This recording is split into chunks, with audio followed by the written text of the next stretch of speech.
Chilumula Ramesh, Nizam college girls హాస్టల్లో సమస్యల గురించి మాట్లాడండి, సీఎం రేవంత్ రెడ్డి గారి దృష్టికి తీసుకెళ్ళండి. ఇది మరి మేము ఇంతవరకు అయితే ఇక్కడికి పోలేదు, వీళ్ళు కామెంట్స్ అయితే అదే విధంగా పెడుతుండ్రు.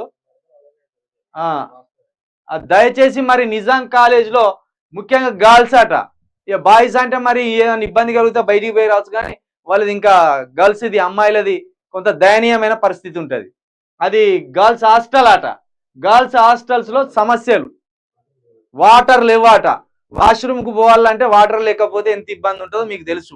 ముఖ్యమంత్రి గారు జరా కేసీఆర్ గారి హయాంలో నిజాం కాలేజీని పట్టించుకున్న పాపాన పోలేదు. మరి మీరైనా ఈ ప్రభుత్వ కాలేజీలను మరింత పటిష్టం చేసి, ముఖ్యంగా ఇందులో చదివేటోళ్ళంతా మీలాంటి కోటీశ్వరులకు సంబంధించిన బిడ్డలు కాదు, కోటాను కోట్లు ఉన్న బిడ్డలు కాదు, అంతా మా గుడిసెలకి వెళ్ళి గుణపెంకల ఇళ్ళకి వెళ్ళి వచ్చి చదివే బిడ్డలు. ఇటు నిజాం కాలేజ్ చూసుకున్నా, ఇంకొక కాలేజ్ చూసుకున్నా, ఇంకొక కాలేజ్ చూసుకున్నా, ముఖ్యంగా ప్రభుత్వ సంస్థల్లో చదివేటోళ్ళంతా మా సాధారణ కూలీ నాలి వ్యవసాయం చేసుకునే బిడ్డలు.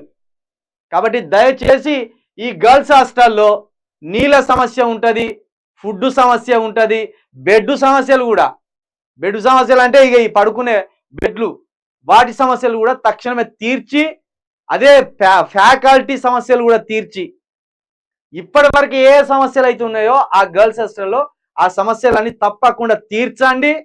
వాళ్ళకు మెరుగైన విద్యను అందించండి, మెరుగైన సౌకర్యాలను అక్కడ అందించి వాళ్ళు భవిష్యత్తులో ఉన్నత స్థాయికి ఎదిగే అవకాశాన్ని కల్పించాలని ఈ రాష్ట్ర ప్రభుత్వానికి, అదే విధంగా సీఎం కుర్చీలో కూర్చున్న రేవంత్ రెడ్డి గారికి కూడా వినమ్రతంగా మేము ఒక సలహాని, అదే విధంగా ఒక విన్నపాన్ని కూడా మీకు ఇస్తున్నాం. దయచేసి ఇక్కడ ఇన్ని మెసేజ్లు పెట్టినంటే పరిస్థితి ఎంత తీవ్రంగా ఉందో కూడా మనం అర్థం చేసుకోవాలి.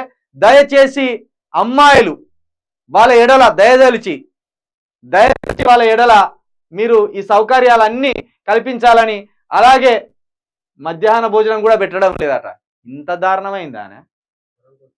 అవసరమైతే ఒకసారి పోతాం. మరి లేడీస్ హాస్టల్ అంటే వాళ్ళని ఒకసారి రిక్వెస్ట్ చేసి అక్కడ ఏ సమస్యలు ఉన్నదో అక్కడికి పోయి వాళ్ళనే తెలుసుకునే ప్రయత్నం కూడా చేస్తాం.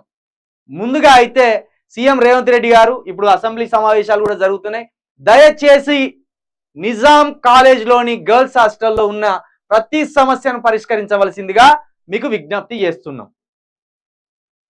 దయచేసి, ఎందుకంటే ఇదంతా కూలీ నాలి చేసుకునే బిడ్డలు, మీరు ఇట్లనే చేస్తే ఇక్కడ ఏం లేదు దరిద్రం అని వాళ్ళు ఇళ్ళకి వెళ్ళిపోయి మళ్ళీ కూలీ నాలి చేసుకోవాల్సిన పరిస్థితి ఏర్పడుతుంది. వాళ్ళు ఉన్నత చదువులు చదివి ఆ ఇంటికి అవసరం వచ్చేవాళ్ళు, లేకపోతే ఈ సమాజానికి అవసరం వచ్చేవాళ్ళని మరొకసారి రిక్వెస్ట్ చేస్తున్నాం. తక్షణమే నిజాం గర్ల్స్ హాస్టల్లో ఉన్న సమస్యలను తీర్చాలని కోరుకుంటున్నాం మేము, అంతే.